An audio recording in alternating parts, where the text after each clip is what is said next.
aking kapatid. Na tunay nga po na ipinakita po ng Panginoon at ipinadama niya po kung paano siya kumilos sa buhay ng kapatid natin ito. Amen.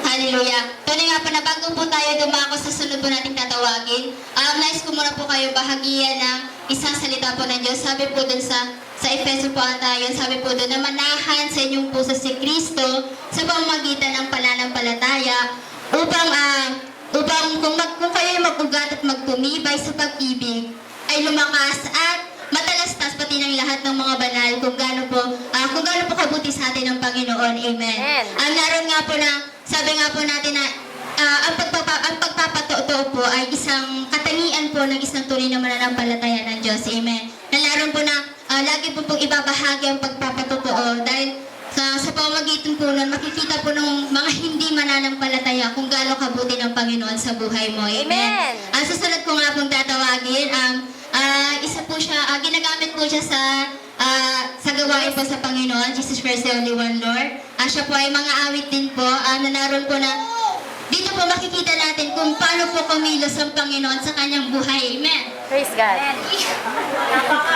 Amen. Naroon po na makikita po natin na kung gaano po kabuti ang Panginoon na bagamat po ano man nangyari sa kanya, naroon pa rin po na patuloy pa rin po siya naglilingkod sa Panginoon. Amen. Hallelujah. Akin na nga po tinatawagin ang susunod na magpapatotoo po, Sister Noemi Gaspar. Amen. Hallelujah. Purihin po ang Panginoon. Palakpakan po natin ang ating Panginoon Diyos na buhay. Amen. Amen. Wala pa nga, sister, may iyak ka ni. Pagkos, alam po, lahat, yung mga katandaan po, mga elders po namin, ayan po, nangingilid na po yung luha. Pagka talagang alam po nila ang storya po ng aking buhay. Wala pong iyakan na. Ako po, 4 years na po nang natayo ng church nung napunta po ako sa Jesus Christ the Only One Lord. Ginamit po yung tito ko, which is pastor mo lang po, para pumadala po kami sa gawain ito. At that age din po, first year high school po ako, nagamit na po ako sa ministry ng Panginoon. I was first year high school po, nagtatambourine na po ako. Then, sa mga gawain po, si Pastor Dong po, tinuruan po ako kung paano kumanta. Pagkas hirap na hirap man siya sa pagtika ng boses ko, andyan si Pastor talagang nagtyaga sa akin. Di malaman ni Pastor kung sa C or sa G ba yung tono ng boses ko. Kasi po, talagang matining na ewan yung boses ko po noon. Pero, ang buti po ng Panginoon dahil ginamit niya po si Pastor Dong para malinang or magamit po yung tinig ko para sa ikapupuri sa Kanya. Amen. At sa taon din po na yun, second year high school po ako, nag-worship leader na po ako. Ang liit-liit ko po, tapos yung mga backup ko, mga dalaga na. Parang ang sarap po sa pakiramdam dahil at that age po, 14 years old talagang ginagamit na po ako. Nag-worship na po, nag-worship leader na po ako. And then at that time din po, year na yun, 2009, kasi po, isang anak lang po ako, 3 lang po kami, may dad, may mom and I po. Then, kaso nga lang po, pag nagnanambahan, kami yung 2 lang po ng mama ko.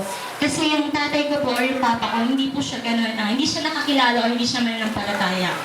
At noong October po 2009, talagang kung saan po nag-iinit ako sa pananampalataya sa Panginoon, doon nagbigay ng pagsubok ng Panginoon, naghiwalay po yung mga magulang ko. Masakit man sa akin, pero kung yun yung plano ng Panginoon, tinanggap ko na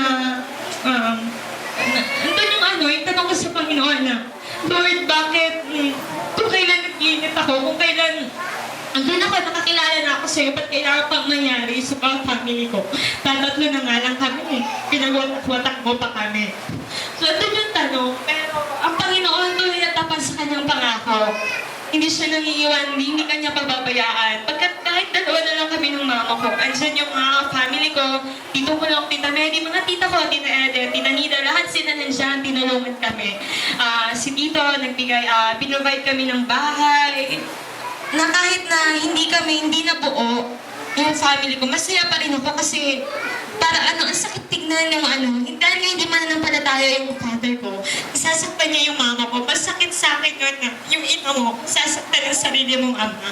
So kung yung plano ni God, tinanggap ko, nagpakatatag kami ng mama ko, nagpatuloy kami dahil sa tulong ng family, and then dahil nga po ang Panginoon ay nandyan sa aming buhay, hindi niya kami iniwan ni pinabayaan man. Nakapag-aral pa ka ng high school, nakatutong ako ng college, napag-aral ako ng mama ko, nung mag-isa lang po siya.